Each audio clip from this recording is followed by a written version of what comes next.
Aloha and welcome to Live at the Ledge, where every week we sit down with members of the House of Representatives to talk about issues, priorities, concerns, and legislation moving through the halls of the state capitol. Last week was crossover week, where both chambers voted on bills and moved them over to the other side. The House moved over just under 500 bills, and the Senate moved over just about the same amount. So there's a lot of work that's going to be done in these halls within the next few weeks. And joining us this morning to talk a little bit about what's going to be happening is Representative John Mizuno. He is the chair of the House Health Committee, and he represents District 28, which is Kalihi Valley. Welcome. Thank you for joining us this morning, Thank you for having me. Now, you are the chair of the Health Committee. It's a huge responsibility. A lot of things go through your committee. And you moved out a lot of bills this session. Let's talk about one or focus on one or two right now. Sure, we have the health budget bill. First time we're allowed to do this ever that I know of. And so we appreciate leadership and finance chair in allowing us to do that. There's a lot of moving parts, and the importance of this is we really take the deep dive on all the programs, over 20 programs in the Department of Health. And just give you a quick example. You've got sanitation branch, and they're asking for 14 positions, all special funds. So they're telling us we don't need a single dollar in general funds. The concern we have is what happens when you get pay raises, and in 10 years from now, those 14 employees are now needing more pay because of the pay raises. We might have to tap into the general fund. So that's another concern. Another example would be the state hospital. They're building an expansion of the state hospital. These are for our patients with a mental condition. The concern I have, we had, I think, a request for 120 positions. That's about $9 million taxpayer costs. And they're asking to hire these employees, professionals, support staff, about 6 months in advance of the hospital finishing. Now, everyone knows rail took a lot longer than we expected. Delay. And this is another major government project, although it's not a city project, it's a state project. What if we go over in time, 6 months, a year, 2 years, 3 years? Right. What happens to those 120 employees and the $9 million we're paying a year for them? So these are some concerns that we have. And we're looking deeply at those issues. Yeah, I understand. It really addresses the accountability issue and allows you to take a really good look at what they're spending their money on. Beyond that, though, I'd also like to focus on mental health. There are several bills addressing mental health, which is a huge problem, not only here but nationally too. Can you walk us through some of those bills, please? Absolutely. We've got two bills headed to the Senate on mental health. One is a governor's package, and one is from one of our members, and we've got one coming over. This is a very big issue. A lot of our people that have a mental condition, many of them go homeless, and so they don't need to be in jail. They need help, and so we're trying to find the right balance. We have to be concerned. Some of them have a violent propensity, so we have to see how we can address those patients and be very safe about it. Make no mistake, this will cost a lot of money, but at the end of the day, I think it's right to rehabilitate our people with a mental condition, find the correct meds for them, and hopefully focus on getting them to be back in a community and being able to contribute. If we don't do that, they're going to go to jail. So right now you cannot commit them if you see them on the street, and you can't commit them to a mental health facility? That's another question. That's a good question. And hopefully one of the three bills, or all three of them, will take that issue up. Unless they're a danger to themselves or someone else, we cannot commit them. They have constitutional rights. If they're not taking their medications and all of a sudden they're violent, they can attack someone, or it appears that they may be, or they're suicidal, right, then we can commit them. Without that, they're protected by the Constitution. And so these bills will make it possible to put them involuntarily, get them help. Yes, but Okay. again, the fine line is a balance, and we don't want to violate the Constitution. I So see. that's why it's a very difficult process, and a bill's not going to be easy. So we got 3 bills. Hopefully, one of them could have the proper language, and hopefully, we can move it this year. We'll see. Okay, great.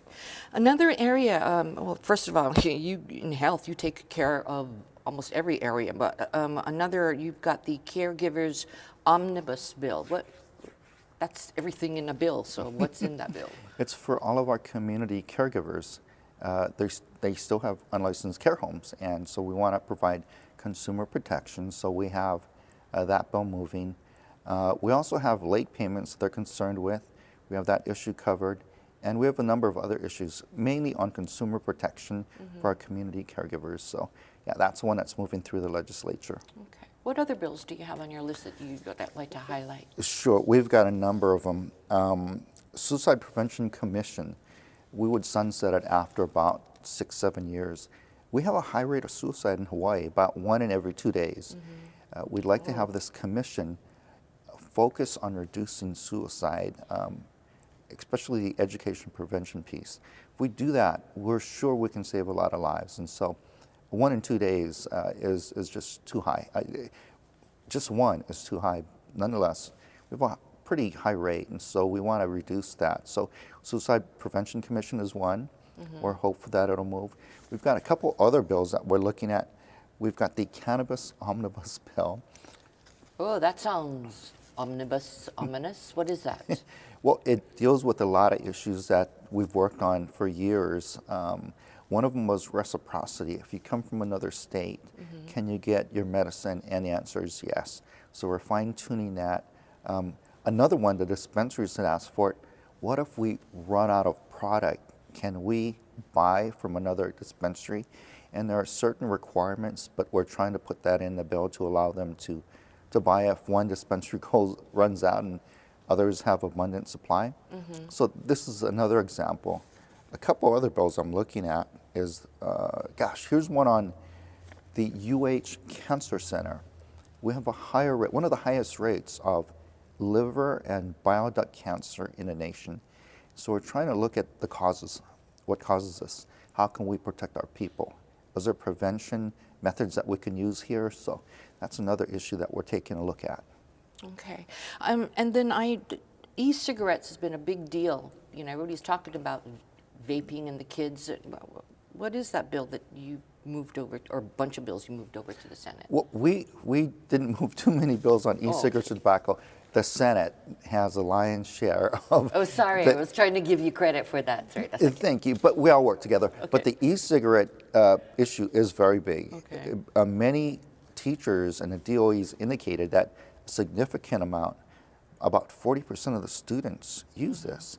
And it's not just flavor. They can put certain chemicals in this. They can put nicotine. So it's a danger to society, and many times after e-cigarettes, they'll go to tobacco cigarettes, tobacco products. And so we're working on an issue to address this health concern. We've got the tobacco tax, and we've got a couple other bills circulating that we're going to be dealing with from the Senate. Okay. I did notice that there was a bill that would allow pharmacists to provide opioid antagonists. What is that? Naloxone. It's hypothetically, I'll use myself as an example. I had a hip surgery. I'm taking oxycodone. It's been 2 months. I should be off oxycodone. Now they've indicated that I have a propensity possibly of being hooked on opioids. So when that happens, it allows the pharmacist acting in good faith to provide these opioid antagonists, drugs that will reverse an overdose. They're safely administered. Family members, even if you don't have knowledge in the healthcare industry, you can provide it to your loved one, and you can reverse the outcome of possibly an overdose. Now, are those antagonists can only doctors prescribe it, or what? We're fine-tuning who can. So good question. We passed something last year, but we want to vet it and make it even more efficient and streamlined. So right now, with the bill that we have, we're looking at family members, caregivers, the person himself who's getting the opioids, and any person that will represent that person. Again, the thoughts we have is it can save a life, so we're trying to make it broad, but yet we want to identify. It can't be, Jane Doe, John Doe off the street just Right. picking us up. Right. Well, as I said earlier, that we're only 1/3 at the session, so there's a lot of work that this bill will probably be going through. Okay, great. You've also introduced a resolution dealing with the compact citizens from Micronesia. Can you briefly tell us a little bit about what that resolution is about? Sure. Years ago, the U.S. Did 67 atomic blasts in the Pacific, and these were Federated States of Micronesia, Marshall Islands, Palau, many areas in the Pacific. Now, the U.S. has a vested interest. We have missile bases, missile defense, military presence in the Pacific. So strategically, we need those areas. So what they did was the United States government made a compact with our Pacific Islanders. They can freely travel anywhere in the U.S. As citizens. They just don't have the exact same rights and benefits as citizens. We're trying to work on transition methods to better help them understand the laws and norms, so when they come to Hawaii or California or Guam, mainly in Hawaii, they'll do well and they won't get in trouble, they won't violate the law, and it'll be better. If our compact citizens do well in Hawaii, our state does well, we move forward. Okay. Well, thank you. There's a whole lot of things we could have talked about. I know you've got a big job ahead of you. Thank you for joining us this morning, and thank you for joining us at Live at the Legislature. We will see you next week. Aloha.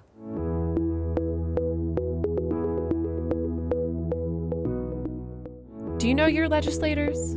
Visit capital.hawaii.gov and enter your street name to find detailed information about your representatives and senators. From your district number to the committees and current bills your legislators have introduced, this is an easy way to stay up to date with what is happening in your community.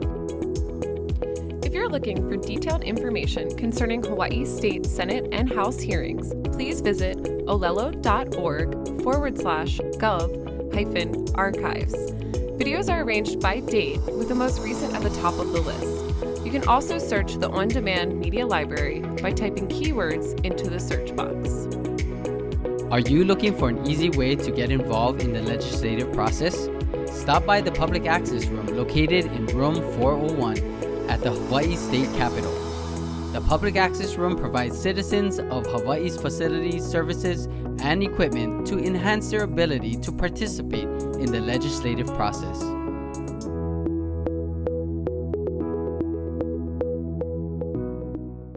Aloha and welcome to Live at the Legislature, where each week during the legislative session, we give you a chance to hear directly from state senators about what's going on here at the state capitol. This year, the Senate gained 3 majority freshmen, each of whom has made a strong impression on their colleagues. This week, we meet freshman Senator Drew Mamo Kanuha, who represents the 3rd District, which includes Kona and Ka'u on the Big Island. Aloha, Senator. Aloha, Richard. Thank you for having me. Thanks for being here. Absolutely. You came to the Senate from the Hawaii County Council. Yes. What did you do before you got into politics?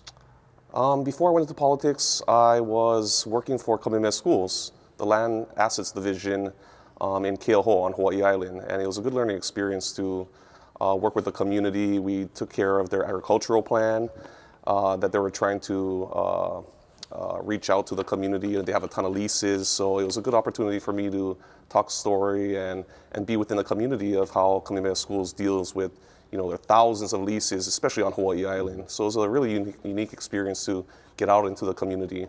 And before that, I went to the University of San Diego.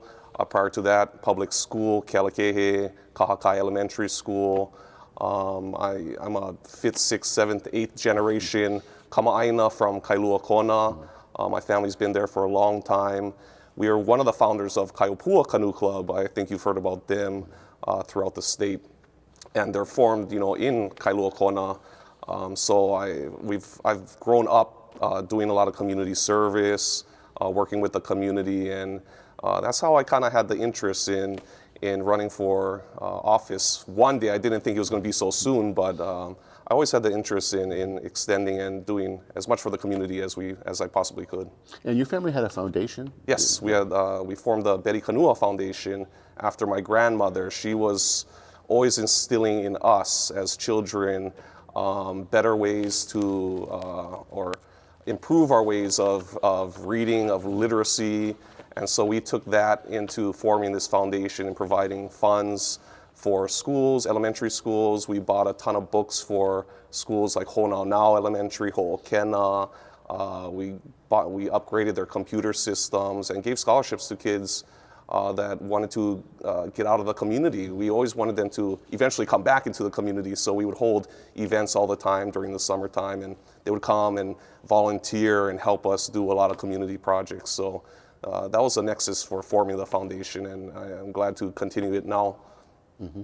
You are now the youngest member of the Senate, having claimed that distinction from Senator Stanley Chang. Getting into politics at that early age, it doesn't seem that common among your peers. What convinced you to get into it so early? Well, like I said earlier, I've always wanted to do something with the community, do more with the community, and like I said, I didn't think it was going to be so soon that I would get into politics or run for the county council. But somehow, sometimes the moon and the stars and everything kind of align in the right direction, and that's kind of how it turned out. And I said, you know what? I spoke to my family. I had a lot of friends encouraging me to do so, and I threw my name inside and hoped for the best. I worked hard campaigning, and I won my first council seat when I was 28. I wasn't the youngest at the time on the council. There was a younger individual, Gregory Ilagan from Puna, who was 26. He might have been the youngest council member ever elected on Hawaii County Council. And so we built a good relationship, and now 6 years later, decided to run for the state senate, and here I am now. And you also became council chair by the time you were 30. Yes, so I was council chair when I was 30 years old. I got the support of my colleagues on Hawaii Island, and I thought we did pretty well. We worked with the mayor, at the time was Billy Kinoi, and got a lot of projects for the entire community, and I'm proud to have been part of that legacy of getting things done for the community. So yeah, it was an interesting time to be council chair, being so young and trying to make sure everybody's okay, but I thought I did pretty well for the entire island.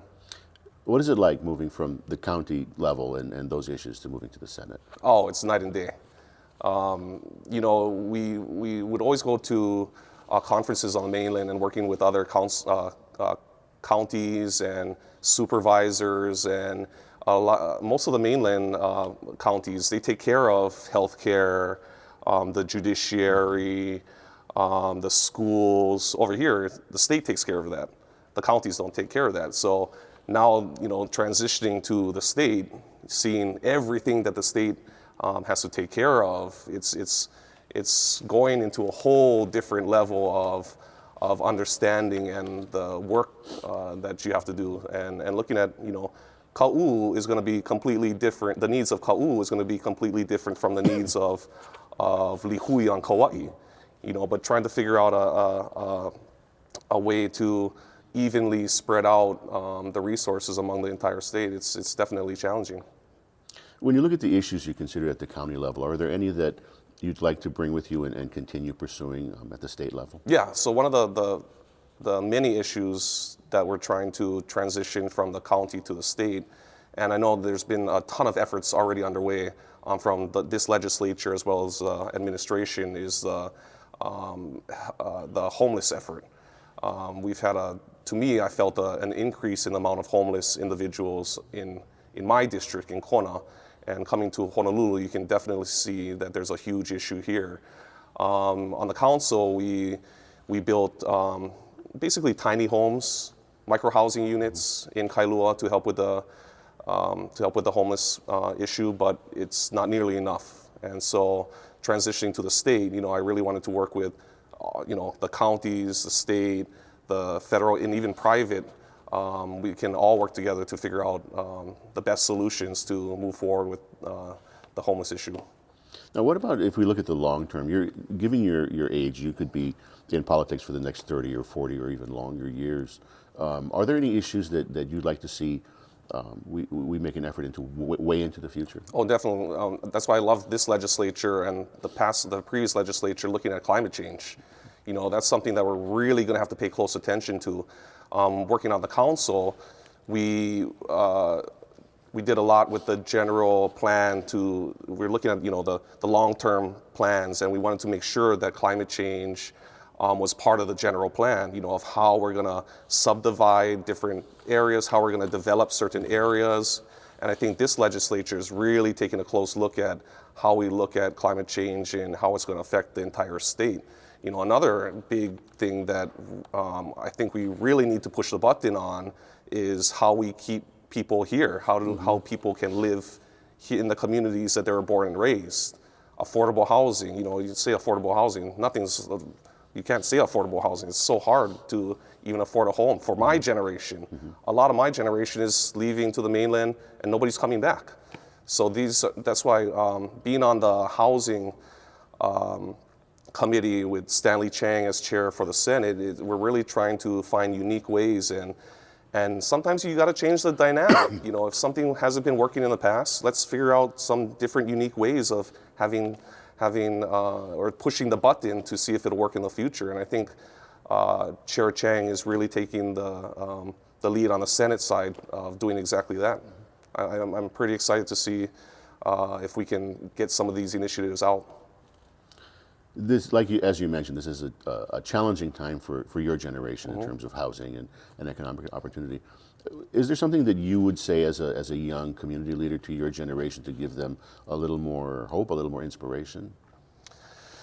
Yeah, I do talks all the time at elementary schools, intermediate schools. I was born and raised just like them, paper bag, running to school. My parents never caught a ride, or I never catch a ride with my parents to school. I had to walk to school every single day.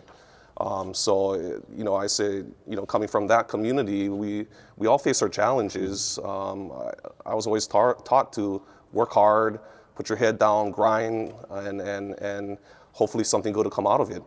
I think it's going to be a challenge in my generation, making enough money to be able to live in the communities that you want to be, that you were born and raised. It's definitely going to be a challenge, but I think that anybody can do it. If you just keep on working hard, I think good things happen. Well, finally, you and Senator Kai Kahele and Jared Kehokalole have kind of formed a core in the Hawaiian caucus. I mean, the three of you are it's a striking picture, the three of you together. Are there changes or developments for the Hawaiian community that you'd like to see going forward? I think there are. I think this is a really good opportunity for us to work together. My whole thing of running for office was the ability to build relationships, work together. Not everybody's going to have right or wrong. I think we can find that middle ground in moving forward. And I think, Jared or Senator Kehokalole and Senator Kahele, everybody has unique ideas of how to move the Lahui forward. And I think we're in a position that we can bring a lot of people together on opposite sides and find that middle ground. There's always going to be that middle ground that we can find to move forward with. And I really think that working with these two senators, we can really do that. And there's others that are part of the Hawaiian caucus. I'm really glad we formed the Hawaiian caucus, and Senator Kehokalole being the chair of that caucus, or our leader of that caucus. There's other members present that are part of that caucus too, but it's ability to work together. I think that's what we can pull together. Okay, in our last 30 seconds, number one issue that you want to see make it through this session? My number one personal, I think Kua Bay lifeguards are a desperate need in Kona. Representative Nicole Loyan and Senator I've been working for this for a long time, but too many people have died in that area, and I think it's incumbent upon us to really get that done. Okay, all politics is local. Thank you very much for being here with us today. Thank you for joining us, and thank you to Olelo for making this time available. We'll see you next time live at the legislature.